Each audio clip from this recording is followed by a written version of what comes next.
Akkam jirtu bakkuma jirteetti nagaa isin yaabatu isin jedha. Guyyaa irraa kana daataa keechanii fi waayifaa keechan qofa fayyadamuudhaan akkaataa itti maallaqa hojjettan isinitti himaa jechuudha. Daataa keechanii fi waayifaa keechan qofa sheer gochuudhaan doolaara ittiin hojjettan isinitti himaa jechuudha. Namoonni mana kanaaf haaraa taatan yeroo tokko sabiskiraayib gochuudhaan eegalaa isiniin jedha. Isteeppii isinitti himaa jechuudha. Akkaataa itti banattanirraa aga hojjettanitti isinitti himaa jechuudha. Seeraan nu hordofaa isiniin jedha jechuudha. Liinkii koomentii jala isiniifan godhaa jechuudha. Liinkii teelegiraamii kootis koomentii jala isiniifan godhaa. Teelegiraamii koo joon gochuu akka hin daganne jechuudha. Egaa liinkii tuqxaniin booda gara kanaatti si fudhataa jechuudha. Gara kanaatti si fudhateen booda maal gochuu qabdanii? Accept all jechuu qabdanii jechuudha. Egaa jettaniin booda accept invite kan jedhu tuquu qabdu jechuudha. Yeroo tokko hin tuqxu jechuudha. Accept invite kan jedhu hin tuqxu jechuudha.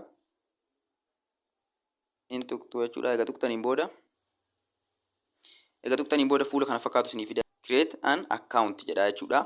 Bakka kanatti eeggachuu qabdanii jechuudha. Doolaara 3 dhabuu dandeechanii jechuudha. Akkuma seentaniin doolaara 3 isinii kennaa jechuudha. Appilikeeshiniin kun poointii 3,000 isinii kennaa jechuudha. Akkuma seentaniin poointii 3,000 jechuun doolaara 3 isinii kennaa jechuudha. Gaafa liinkii kiyyaan gaafa seentan doolaara 3 isiniif kennaa jechuudha.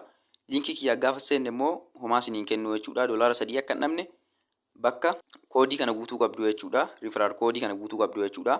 Bakka diimaa kanaan onnoo godhe kanaan guutuu qabdu jechuudha. Riferaal koodii kana bakka kanatti inni dhufaa hoon jiraatiin garuu guutuu qabdu jechuudha. Dirqama guutuu qabdu jechuudha. Doolaara 3 hin dhabdu waan ta'eef jechuudha. Seeraan of eeggattanii bootaa kanatti riferaal koodii guutuu qabdu jechuudha. Hoo jiraate inni iftuu akka amma jiru kanatti hoo jiraate inni iftuu hoon jiraatiin garuu iddoon kun duwwaa yoo ta'e guutuu qabdu jechuudha. Doolaara 3 hin argattu jechuudha. Ani banadhee waan jiruuf amma loogiin godhetan isinitti agarsiisaa jechuudha.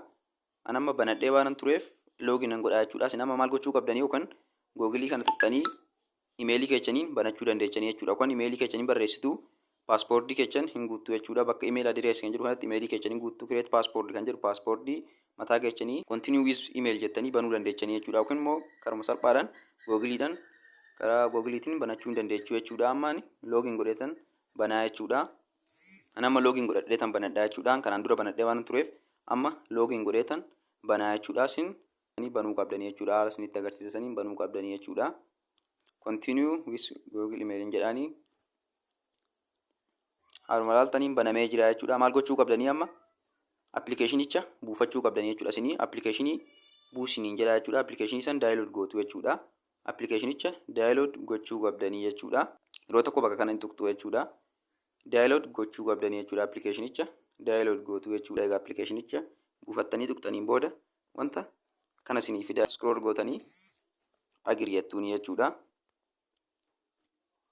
Egaa agiriyeettaniin booda skip gootu jechuudha. Skip introduce gootu jechuudha. Skip gootu jechuudha. Utaaltanii jechuudha. Maal gootu bakka kanatti amma loogiin gootu jechuudha.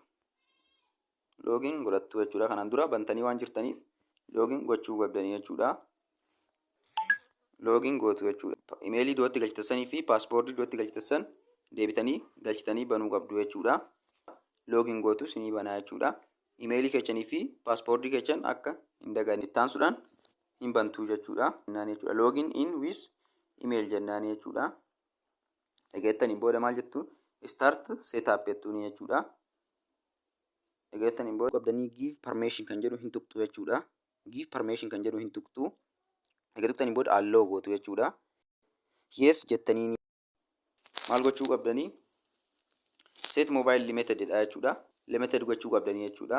Maal gochuu qabdanii unlimited gochuu qabdanii jechuudha. Kana irraa galchitan isin harkaa dhaabbachuu danda'a waan ta'eef jechuudha.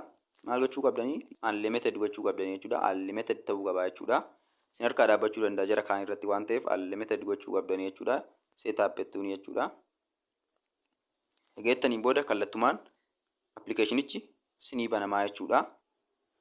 Akkuma laaltan kallattumaan banamee jira jechuudha. Appilikeeshinichi amma banamee jira jechuudha. Kana fakkaataa jechuudha. Keechisaa banamee jira jechuudha.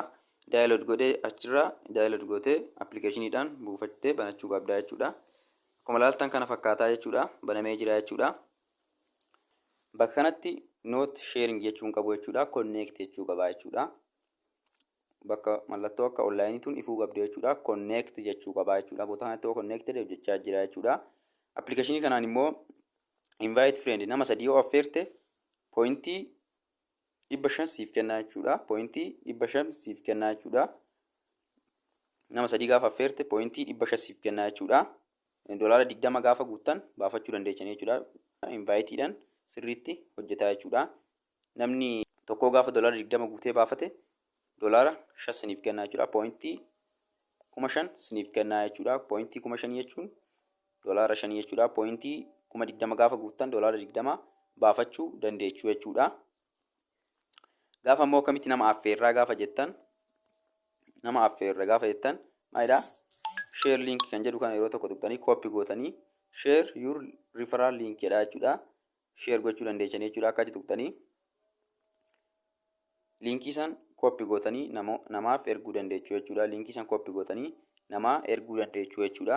Gaafa nama 3 gaafa affeertan pointii 500 siniif kennaa jechuudha. Pointii 500 siniif kennaa. Hojjetee doolaara 20 baafate pointii 5,000 siniif kennaa jechuudha. Akkasumas immoo deelliidhaan asiniif kennuu jira jechuudha. Guyyaa tokko akkasiniif kennuu jira jechuudha. Bootaa kana hin tuqxu. Guyyaa tokko siniif kennaa jechuudha. Gaafa guyyaa tokko siniif kennaa jechuudha. Maal gochuu qabdanii isin daataa keechaan bantanii connect gootanii keechaa ba'uudha jechuudha. Ammas guyyaa ittaanu daataa keechaan egaa bantanii booda kan yeroo tokko seentanii connect gootanii baatu jechuudha. Bilbiloota garaagaraa irratti illee bantanii ittiin hojjechuu dandeechuu jechuudha. Bilbila nama 2-3 irrattis meelii kanaan bantaniin deebitanii login gootanii bantanii san irrattis hojjechuu dandeechuu jechuudha. Bilbila 3-4 hojjettanii qarshii keechaan dhugumsan baafachuu dandeechuu jechuudha.